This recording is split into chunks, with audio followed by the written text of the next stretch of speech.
The Wizard of Oz, a nightmare that torments Hollywood, but still a success. Even so, it's a children's movie classic, but not everything is Color of Roses. This 1939 film has a very popular behind the scenes, thanks to the fact that many accidents occurred during the making of this film with a duration of 89 minutes.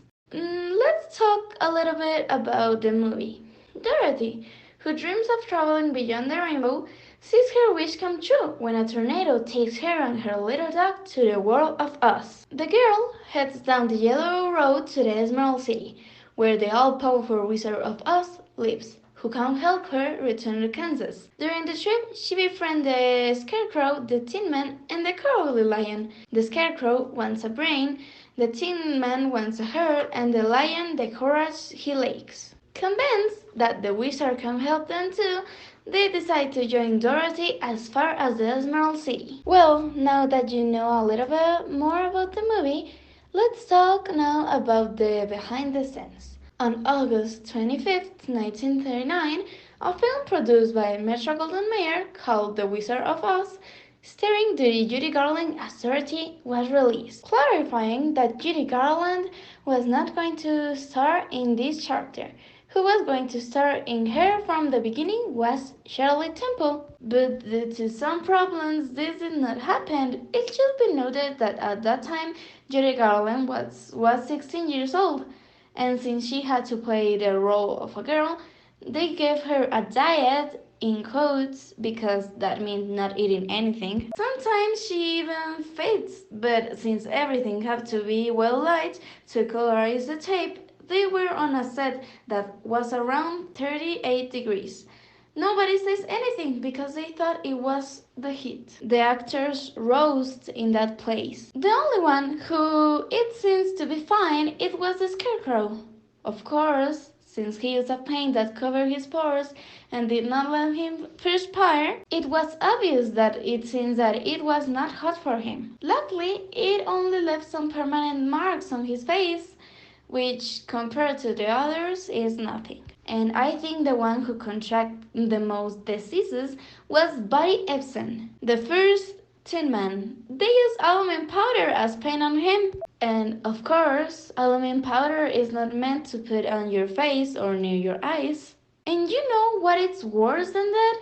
Inhaling it. Buddy Ebsen contracted chronic bronchitis, which is simply defined as a productive cold that lasts for at least 3 months, with current episodes for at least 2 consecutive years. And of course, he had to be hospitalized, and Metro-Goldwyn-Mayer only replaced him with the actor Jack Hurley, and aluminum powder was no longer used.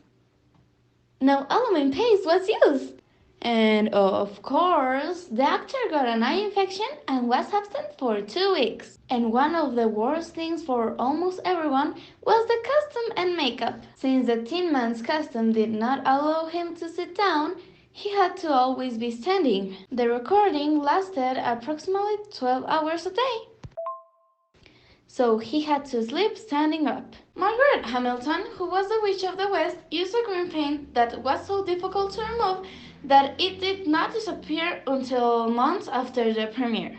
And to make things worse again, it had a toxic substance. And she also suffered many accidents while recording some scenes. One of them was in a stand with fire. The actress had to disappear into the flames of an explosion, and thanks to this, half of her face was burned. And in order not to cause an infection, they have to remove all her makeup of the face. And of course, it was not very nice for her. As I already mentioned, her face was burned and the skin of her hands fell off. And even so, she returned a few weeks after the incident.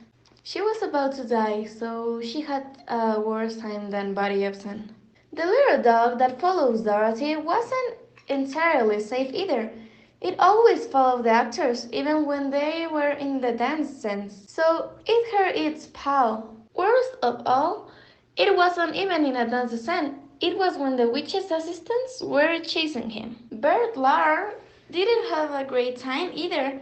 He was wearing a real lion skin, which is currently used but not for 12 hours straight or on a set where you're roasting. He couldn't eat either thanks to the makeup he had on, so he had to be always eating with a straw, which is not very comfortable. In the movie, the Tin Man has an axe, which he almost always uses in the books, either chopping wood or chopping other things, like the heads of his enemies, which he doesn't do it in the movies.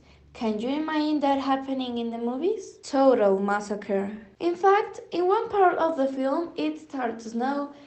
What they used was asbestos, which is no longer used since it had been proven that it can be carcinogenic. Imagine suffering 12 hours a day, roasting on a set that is always 38 degrees, and that out of nowhere cancer starts to snow everywhere. Anyway, Dorothy kills the Wicked Witch of the West, and the Good Witch returns her to Kansas. And in my opinion, if you don't know about the behind the scenes of this movie, it's pretty good. But was the torture they have to go through to conclude this movie worth it? I don't know, maybe yes, maybe not. You will have to think about that. Each one has a different opinion. See you next time!